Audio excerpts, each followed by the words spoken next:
नमस्कार, सीएनबीसी आवाज Motilal Oswal live studio में आप सभी का स्वागत है। आप देख रहे हैं ट्रेडर्स हॉटलाइन। मैं हूं आपके साथ श्रेया ठाकुर, मेरे साथ मौजूद है मेरे सहयोगी कंचन नौटियाल और आज के मेहमान मार्केट एक्सपर्ट मंत्री फिनमार्ट से अरुण कुमार मंत्री जी, जो आपके सवालों के जवाब देंगे और बाजार को बेहतर तरीके से समझाने में मदद करेंगे। और मार्केट की बात करें तो देखिए, पूरा हफ्ता काफ़ी वॉलेटाइल रहा और आखिरी में हम शुक्रवार में पहुंच गए हैं, आखिरी सेशन इस हफ्ते का, और मार्केट अच्छा करता हुआ फिलहाल आज के सत्र में। और ग्लोबल क्यूज भी काफ़ी पॉजिटिव थे, इसलिए डेज हाई के आसपास आपको निफ्टी कारोबार करता हुआ नजर आएगा 25,961 के लेवल पर।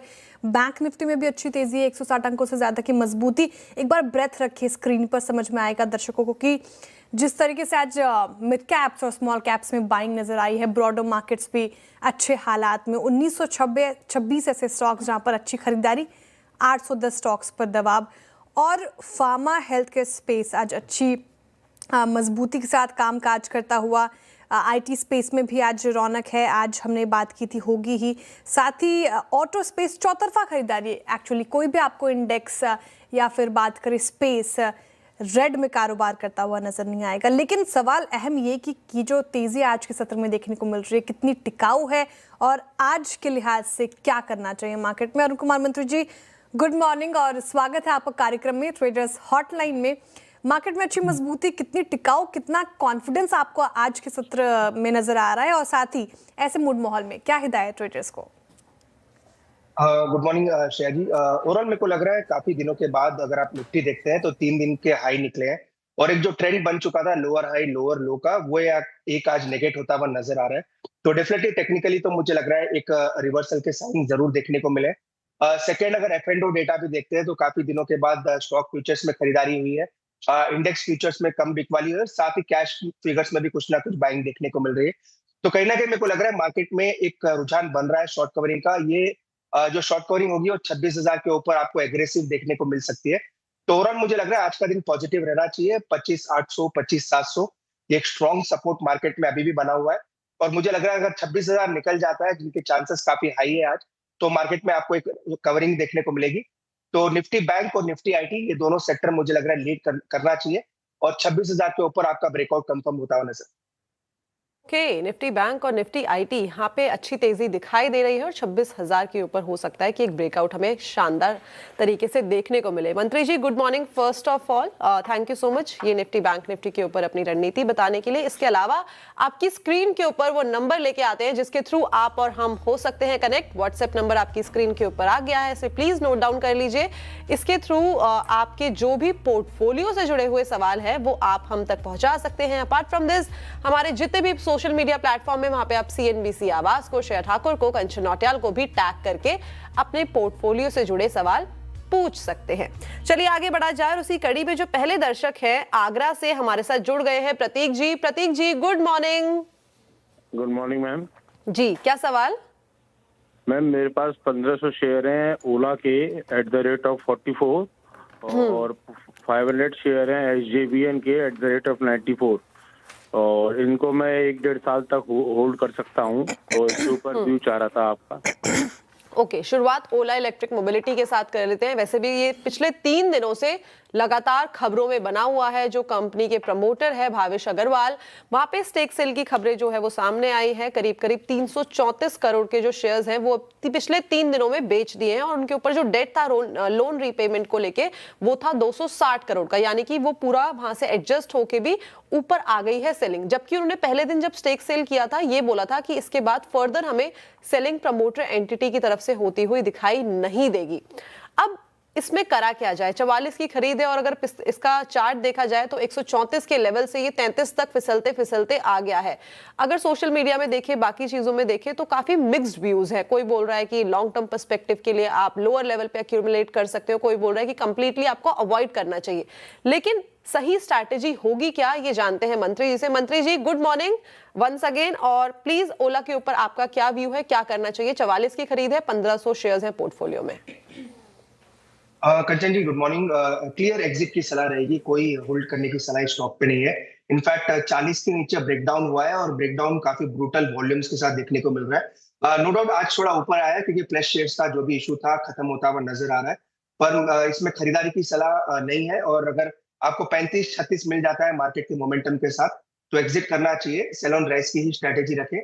सेकेंडली, जो भी नए इन्वेस्टर्स या नए ट्रेडर्स को बाय करना चाहते हैं उनके लिए भी मेरी अवॉइड की ही सलाह रहेगी। ऐसे स्टॉक में ना रहे जहाँ पे नेगेटिविटी ज्यादा है और प्रमोटर सेलिंग देखने को मिली है, तो क्लियर एग्जिट करें। 35 से 36 भी मिलता है तो अपनी पोजीशन से निकल जाए।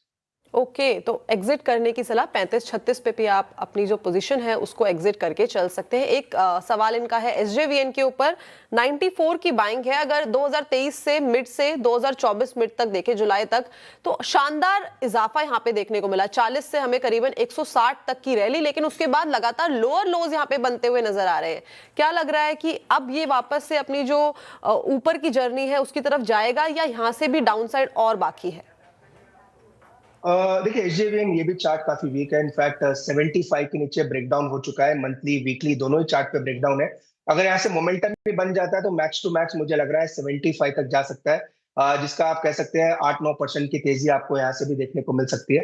पर ओवरऑल व्यू नेगेटिव है, नई बाइंग की सलाह वैसे भी नहीं है, और मुझे लग रहा है ये स्टॉक में भी आपको उछाल पे एग्जिट करना चाहिए, क्योंकि अगर मार्केट मोमेंटम पकड़ता है तो हो सकता है ये भी ऊपर जाता हुआ नजर आए, तो एग्जिट करने की सलाह रहेगी इसी को भी। 73-74 भी मिलता है जहाँ पे ब्रेकडाउन लेवल्स है, तो आप स्टॉक से निकल जाने की सलाह रहेगी। दोनों काउंटर, ओला और SJVN में सेल ऑन राइज की स्ट्रैटेजी है, एग्जिट करने के फिलहाल आपको ये स्ट्रैटेजी अपनानी है दोनों काउंटर्स में। अगले कॉलर की तरफ चला जाए, देव कुमार जी हमारे साथ जुड़ रहे हैं असम से। देव जी नमस्कार। नमस्ते। एक्चुअली मैं CNBC आवाज का बहुत बड़ा फैन हूँ। जनवरी 2005 से मैंने स्टार्ट किया था, और शायद CNBC भी 2005 से स्टार्ट हुआ है। मेरा एक्चुअली दो सवाल है। आवाज आ रहा है मैम? जी बिल्कुल आ रही है आपकी आवाज। मैं कह रही थी बहुत शुक्रिया CNBC आवाज के, आप इतने पुराने दर्शक हैं और आपकी बातों से बहुत ही प्रोत्साहन मिलता है हम जैसे नए कमर्स को यहाँ पर आने और काम करने के लिए। बहुत शुक्रिया आपके शब्दों के लिए देव कुमार जी। सवाल आपका सर। एक्चुअली मेरा दो सवाल था। एक तो PTC इंडिया जो 145 में मेरा बाइक प्राइस है, और उसको मेरा क्वांटिटी 10,000 है। मैं बहुत ही लॉन्ग टर्म इन्वेस्टर हूँ, मेरा शॉर्ट टर्म का कोई प्लान नहीं रहता है। उसका फ्यूचर अभी क्या होगा, क्या हो सकता है 2-3 साल में, उसका क्या टारगेट बनेगा, एक सवाल था। और एक सवाल था कैप्टेन पॉलीप्लास्ट लिमिटेड, जो गुजरात बेस्ड कंपनी है, उसमें दोबारा भी बताइए, मेरा स्टॉक दोहराएंगे? Captain Polyplast limited. ओके, ये इस पे क्या सवाल? उसमें भी मेरा एक्चुअली 65 का बाइंग है, और इसका भी क्वांटिटी मेरा 10,000 है। मैं उसमें भी बहुत लॉन्ग टर्म के लिए लिया हुआ है। ऐसे तो प्रॉफिट में हूँ, लेकिन उसका क्या हो सकता है फ्यूचर प्रोस्पेक्ट वो जानना है मुझे। और CNBC आवाज से मैंने बहुत सारा मतलब लिया है, इससे मेरा मतलब गुरु ही CNBC आवाज है एक्चुअली स्टॉक मार्केट में, ये मुझे मानना पड़ेगा, तो मैं एक शेयर कर रहा हूँ। बहुत शुक्रिया देव जी। चलिए PTC इंडिया से आपकी शुरुआत कर लेते हैं। क्वेश्चन जो था, PTC इंडिया 156 पे कर रहा है कारोबार, 145 इनकी खरीद है अरुण कुमार मंत्री जी, मामूली प्रॉफिट में। और मैं चार्ट देख रही थी, हालांकि उस पर्टिकुलर काउंटर ने कुछ किया नहीं है खास। 6 महीने में भी नेगेटिव रिटर्न्स, 1 महीने में भी नेगेटिव रिटर्न्स, और लास्ट फरवरी 2024 के आसपास ये 200 को पार किया था इसने। अब क्या करना चाहिए इनका? हालांकि लॉन्ग टर्म व्यू है, 2 से 3 साल का नजरिया। शायद ये दो तरीके से इसमें ट्रेड कर सकते हैं। एक तो पार्शियल प्रॉफिट बुक करने की सलाह रहेगी, क्योंकि अभी भी ये स्टॉक न्यूट्रल नजर आ रहा है। सेकंड, 150 का स्टॉप लॉस लगा ले, जहाँ पे रिसेंट मंथली सपोर्ट है। 150 के नीचे जाएगा, देन इनके प्राइस के वापस इर्द गिर्द ये स्टॉक आ सकता है। पहले तो इसमें खरीदारी की सलाह नहीं है, और चूंकि इन्होंने ले रखा है तो 151 का स्टॉप लॉस मेंटेन करें। मुझे लग रहा है स्टॉक ओवरऑल 160, 180 ये एक मैक्स टारगेट ऊपर में नजर आ रहे हैं, तो 180 के आसपास भी मिलता है किसी भी वजह से, तो वहां पे प्रॉफिट बुक करके निकल जाए। सेकंड जो स्टॉक इन्होंने बोला, कैप्टन पॉलीप्लास्ट, ये एक BSE लिस्टेड स्टॉक है, और ये स्टॉक में धीरे धीरे मोमेंटम बनता हुआ नजर आ रहा है। 72 के ऊपर इसका ब्रेकआउट हुआ है, इनके प्राइस के काफी अभी भी ऊपर है। तो एक स्ट्रेटेजी इसमें ये करे, 72 के आसपास ट्रेलिंग स्टॉप लॉस या स्टॉप लॉस मेंटेन करे। चूंकि वॉल्यूम्स अच्छे हैं, हो सकता है 88 या 90 तक के लेवल्स स्टॉक में आ सकते हैं। लॉन्ग टर्म व्यू देना थोड़ा मुश्किल है, क्योंकि ओवरऑल वॉल्यूम्स थोड़े ड्राई अप है। पर टारगेट की जहां तक बात है, 90 रुपए के टारगेट रखे और 72 का एक स्टॉप लॉस मेंटेन करें। ओके, तो ये थी राय PTC इंडिया और कैप्टन पॉली के ऊपर। चलिए आगे बढ़ा जाए, और जो अगले दर्शक हैं कोटा से हमारे साथ जुड़े हैं, Gupta ji. Gupta ji good morning. Very good morning madam ji बताइए। How are you madam? ठीक है मैडम, आई एम गुड। आप कैसे हैं? हाँ बस कृपा है आप लोगों की, सब बढ़िया है मैडम। मैं कह रहा हूँ मैडम, एक तो TMCV है मेरे पास में, टाटा मोटर करंट वो कॉमर्शियल व्हीकल, हाँ और टाटा मोटर पेट्रोल व्हीकल, ये दोनों के 70-70 शेयर हैं। ओके, पैसेंजर टाटा व्हीकल ना। हाँ, तो टाटा मोटर, ये पीवी तो खैर चलो काफी लॉस में है मेरा। सीवी में मेरे को क्या करना चाहिए? 299 के रेट पर है ये। ठीक है, और एक टाटा स्टील है, 180 शेयर है, 152 रेट के। ओके और ठीक है। एक चीज और मैं पूछना चाह रहा था मंत्री साहब से कि बंधन बैंक को करंट रेट पर खरीद सकते हैं क्या? ठीक है, तो मैं दो आपके सवाल पिक कर लेती हूँ और बंधन बैंक के लिए ऐसे ही वो बता देंगे विदाउट एनी फर्दर डिस्कशन। सबसे पहले शुरुआत करते हैं टाटा स्टील के साथ। जैसे कि आपने बताया 152 की खरीद है, 180 शेयर्स है पोर्टफोलियो में। स्टील मेटल सेक्टर में इनफैक्ट पिछले कुछ टाइम में हमने काफी शानदार रैली देखी है। टाटा स्टील, जेएसडब्ल्यू स्टील, बाकी के मेटल सेक्टर आज वैसे भी फोकस में, बिकॉज चाइना से कुछ ऑब्जेक्ट्स के ऊपर जो एंटी डंपिंग ड्यूटी है उसको लगा दिया गया है इम्पोर्ट के ऊपर, उस लिहाज से। बट करा क्या जाए मंत्री जी, टाटा स्टील आगे की ट्रेजेक्ट्री कैसे, और क्विकली आप ये भी बता दीजिए कि बंधन बैंक को करंट लेवल्स पे खरीद सकते हैं या फिर नहीं। देखिए, टाटा स्टील की जहां तक बात है, मुझे लग रहा है स्टॉक लॉन्ग टर्म में डेफिनेटली काफी अच्छा करेगा। इनफैक्ट निफ्टी मेटल में ही मुझे एक बड़ा ब्रेकआउट नजर आ रहा है, led by Vedanta, Hind copper, सभी स्टॉक्स अच्छे नजर आ रहे हैं। टाटा स्टील की जहां तक बात है, 185 तक के टारगेट्स टाटा स्टील में आ सकते हैं, तो डेफिनेटली होल्ड करने की सलाह है। स्टॉप लॉस 100 आप कह सकते हैं 159 के नीचे लगा के रखे, जो कि रिसेंट स्विंग लो है। तो 159 का ट्रेलिंग स्टॉप लॉस लगा लें। 180 185 तक के टारगेट्स आपको टाटा स्टील में देखने को मिल सकते हैं। सेकंड, बंधन बैंक की जहां तक बात है, Bandhan bank as a trading position आप ले सकते हैं। एक inverted head and shoulder pattern का एक ब्रेकआउट नजर आ रहा है, और मुझे लग रहा है 168 तक इसके टारगेट्स बन सकते हैं। तो ट्रेडिंग बेट के हिसाब से ले सकते हैं, 143 का स्टॉप लॉस लगा लें। पर इन्वेस्टमेंट के लिए मेरी बंधन बैंक में सलाह नहीं है, क्योंकि ओवरऑल चार्ट अभी भी नेगेटिव है। पर ट्रेडिंग के लिए, शॉर्ट टर्म बाउंस के लिए इसको लेके चलें। 165 168 के टारगेट रहेंगे, और 144 का नीचे में स्टॉप लॉस। ओके, 143 का स्टॉप लॉस, 168 तक के यहाँ पर फिलहाल टारगेट देखने को मिल सकते हैं शॉर्ट टर्म के नजरिए से। तो फिलहाल इन्वेस्टमेंट पर्पज से नहीं बंधन बैंक, लेकिन शॉर्ट टर्म ट्रेडिंग पर्सपेक्टिव से आप यहाँ पर खरीदारी करके चल सकते हैं। नेक्स्ट कॉलर की तरफ चला जाए, अजीत कुमार शाह जी जुड़ रहे हैं अहमदाबाद से। अजीत जी नमस्कार। नमस्ते मैडम जी। हेलो जी, सवाल आपका सर। मैडम, मेरे पास हुंडई का शेयर है 2480 से, क्या करें? लॉन्ग टर्म व्यू है आपका, शॉर्ट टर्म नजरिए से पूछ रहे हैं? Long term madam. ठीक है, हुंडई मोटर अरुण कुमार जी, और स्टॉक 2297 के लेवल पर है, 2480 इनकी खरीद है, तो लॉस झेल रहे हैं। लेकिन इस साल में अब तक अगर आप देखिए, हुंडई ने 30% के रिटर्न्स तो दिए हैं। 2890 तक गया था स्टॉक, और अब 2296 के लेवल पर। क्या किया जाए लॉन्ग टर्म पर्सपेक्टिव से? देखिए, हुंडई का चार्ट काफी अच्छा है, नो डाउट एक कंसोलिडेशन देखने को मिल रहा है। चूंकि चार्ट में ज्यादा डेटा अवेलेबल नहीं है, पर जितना भी डेटा अवेलेबल है, मुझे लग रहा है स्टॉक एक बार अगर 2400 का लेवल निकालेगा तो बड़ा ब्रेकआउट स्टॉक में आ सकता है। तो फिलहाल बने रहने की सलाह है, क्योंकि अभी भी लॉन्ग टर्म चार्ट पॉजिटिव है। एक स्टॉप लॉस मेंटेन करें 2180 के आसपास, जहाँ पे रिसेंट ब्रेकआउट आया था।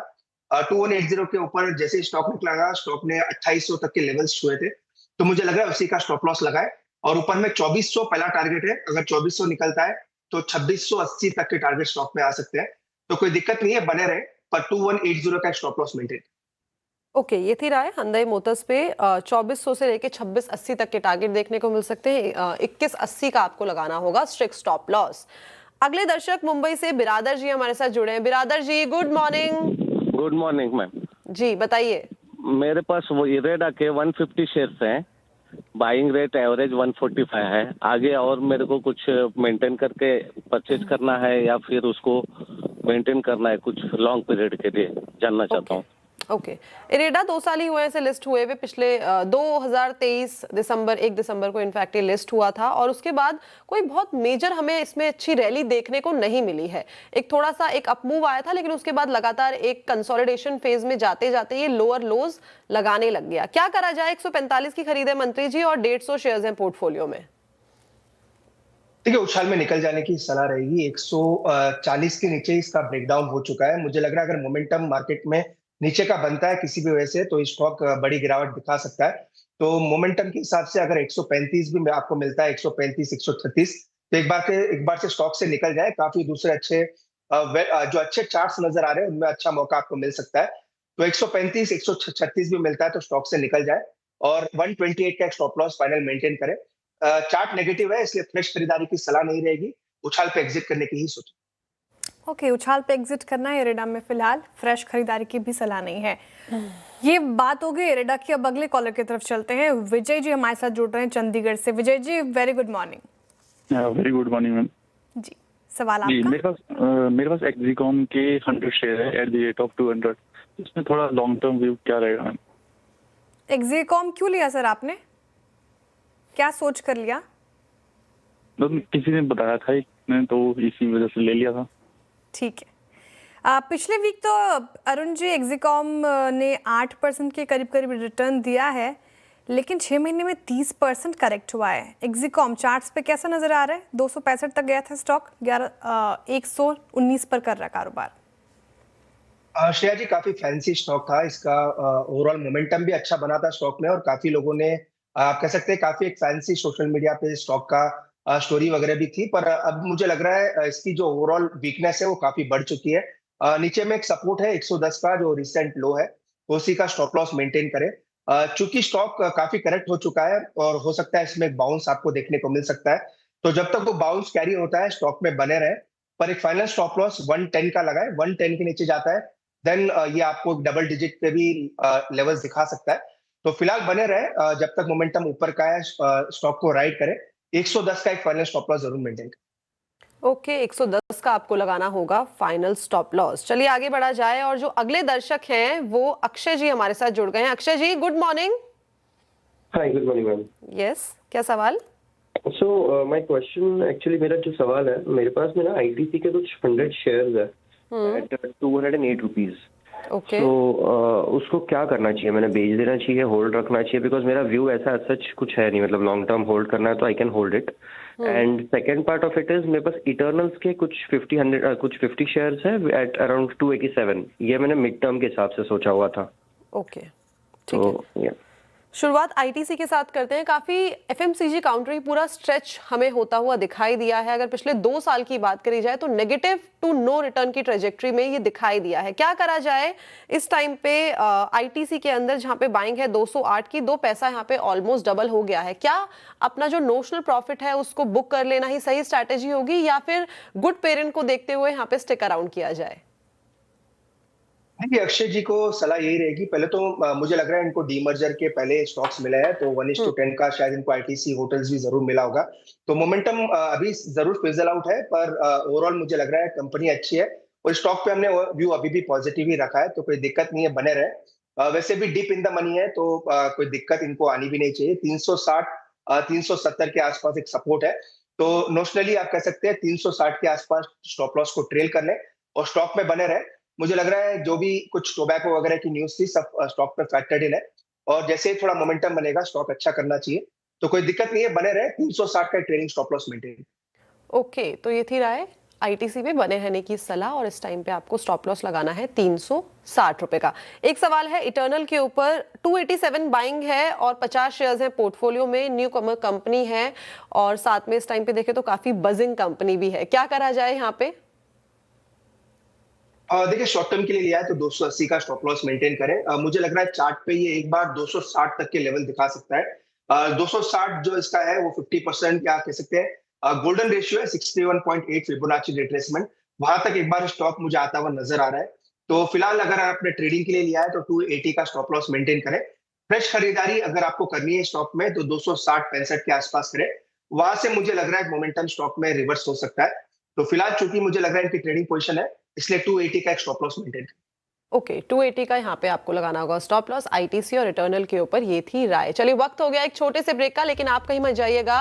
स्क्रीन पे जल्दी एक व्हाट्सएप नंबर आने वाला है। इस नंबर पे आपकी जो भी पोर्टफोलियो से जुड़े हुए सवाल हैं वो आप हमारे तक पहुंचा सकते हैं। हम ट्राई करेंगे कि ज्यादा से ज्यादा जो आपकी क्वेरीज है उनको भेजा जाए, और अगर आपके पास व्हाट्सएप नंबर नहीं है तो आप हमारे सोशल मीडिया प्लेटफॉर्म पे भी हमें टैग करके अपने सवाल पूछ सकते हैं।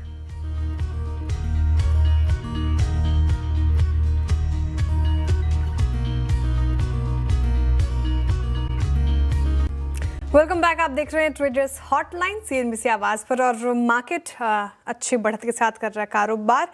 लेकिन अब वक्त हो रहा है सोशल मीडिया क्वेरीज को एड्रेस करने का और काफ़ी ज़्यादा सवाल आए हैं और मैंने पिक किया है सृजन राज का सवाल गेल पर आया है। एक बार गेल का स्टॉक रखेगा स्क्रीन पर। गेल आज डेज हाई पर कर रहा है कारोबार, अच्छी बढ़त है स्टॉक में, 1% अप आज के सेशन में।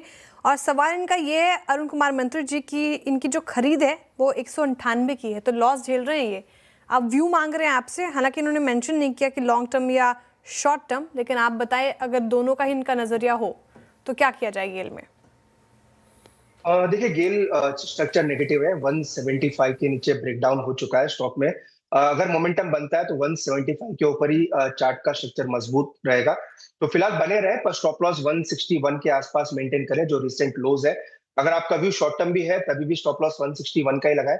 नो डाउट थोड़ा दूर है, आप कह सकते हैं 4-5% के दूर का स्टॉप लॉस है, पर उसी का स्टॉप लॉस लगाए। मोमेंटम काफी वाइड नजर आ रहे हैं, न्यूज फ्लोज भी काफी ज्यादा है, तो 161 का स्टॉप लॉस लगाए। 175 का पहला टारगेट रहेगा, 175 निकलता है देन इनके बाई प्राइसेस से स्टॉक जा सकता है। ओके, तो ये थी राय गेल पे। 161 का आपको लगाना होगा स्ट्रिक्ट स्टॉप लॉस। चलिए, काफी सारे सवाल आज हमने मंत्री जी से पूछ लिए हैं। थैंक यू सो मच मंत्री जी हमारे साथ जुड़ने के लिए and wish you a very happy weekend ahead. Thank you so much for joining us. Thank you so much. Thank you. तो चलिए, इसी के साथ वक्त हो गया है ट्रेडर्स हॉटलाइन को यहीं पे रैप अप करने का, लेकिन आप कहीं मत जाइएगा। आशीष चतुर्वेदी स्टूडियो में आ गए हैं, आपके साथ लेके आएंगे खिलाड़ी नंबर 1।